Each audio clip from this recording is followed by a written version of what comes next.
Me permitam, brasileiros, que eu dirija este vídeo ao ministro Teori Zavascki.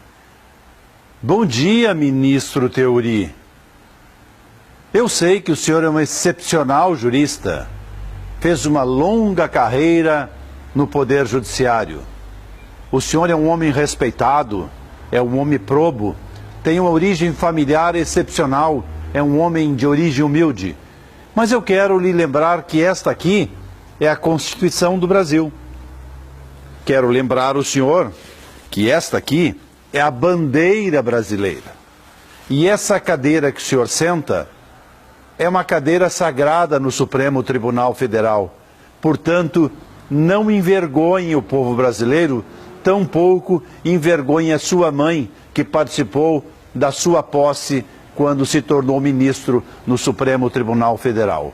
O que o senhor fez ontem, ao atender um pedido excepcional da Advocacia Geral da União em favor de Lula, e eu repito, na petição dizia: conceda de forma excepcional a medida para que o processo que investiga a participação de Luiz Inácio Lula da Silva no Petrolão venha para o Supremo.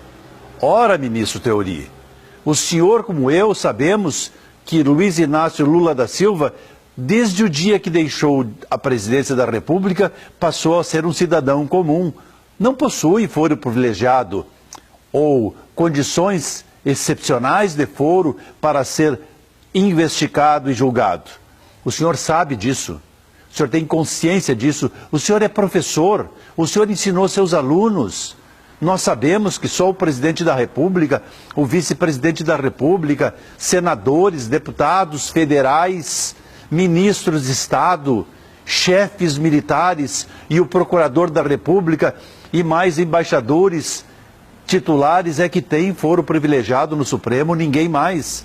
Não consta em nenhum dos dispositivos desta Constituição que possa permitir que Vossa Excelência conceda um salvo-conduto, um habeas corpus excepcional, uma medida extra-Constituição em favor de Lula, porque o senhor, assim procedendo, nada mais permite que seja dado um golpe institucional no Brasil. O que o senhor fez ontem, ao acolher no Supremo Tribunal Federal os processos de Lula, nada mais é que um golpe, ministro. E o senhor sabe disso, o senhor tem consciência disso. Eu não acredito que o senhor esteja pagando conta. Também não acredito que o senhor seja um daqueles que Lula chamou de covarde, porque essa não é sua característica. Ou foi, ou se transformou, ou o senhor se sentiu acuado e se sentiu atingido pela expressão de covardia usada por Luiz Inácio Lula da Silva. A Rosa Weber, que foi citada, ao contrário, se comportou como uma magistrada. Agora o senhor atendeu os anseios do Palácio do Planalto. O senhor cedeu à pressão da reunião dos juristas que se reuniu pela manhã no Palácio. Ministro Teori, o Brasil não concorda com o senhor. O Brasil não aceita a sua decisão.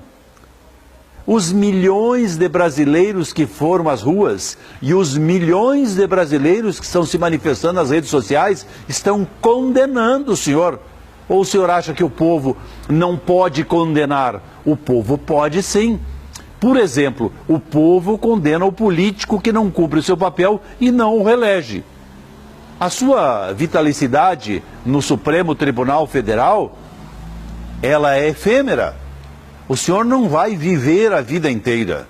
Ou quando chegar a 75 anos, a compulsória irá tirá-lo dessa cadeira. Mas esse não é o importante. O importante é a história, ministro. Pense na sua história pessoal, no seu legado que o senhor vai deixar permanentemente no Supremo como o homem que concedeu uma medida excepcional para alguém que não tinha foro privilegiado. O senhor criticou o Sérgio Moro há poucos dias, dizendo que ele estava querendo espetacularizar o direito, que ele estava querendo chamar para si as atenções do povo brasileiro por suas decisões. Isso é ciúme, ministro. O senhor está com ciúme de Sérgio Moro. Esse jovem juiz que tem 44 anos, ele, se amanhã quiser largar a magistratura e ingressar na carreira política, ele é um eleito deputado federal do Paraná, talvez governador do Paraná, talvez senador pelo Paraná. E não duvide não se um jovem desses não seja a solução política para o Brasil como presidente da República. Já o senhor, ministro, não tem mais tempo. Nós, depois dos 60, nós começamos a contagem regressiva da nossa vida. E aí nós não podemos envergonhar nossos netos, não podemos envergonhar nossos vizinhos, não podemos envergonhar a nação brasileira. E o senhor ontem, na sua decisão de conceder uma medida excepcional, golpista na caneta, envergonhou o Brasil todo. Porque aquela claque que o senhor viu na manifestação petista, aquilo ali não é povo, aquilo ali são empregados dos governos do PT. Veja que o rapaz, o vereador de Guarulhos, que denunciou o uso da lotação da saúde para transportar pessoas para a Avenida Paulista, foi assassinado com 7 tiros e algumas facadas. E a polícia não vai descobrir nada, porque foi um crime político. O senhor tem que ouvir as ruas, mas as ruas autênticas. Aquelas que não ganham dinheiro para se movimentar, aquelas que de forma autônoma conseguem se reunir e dizer basta.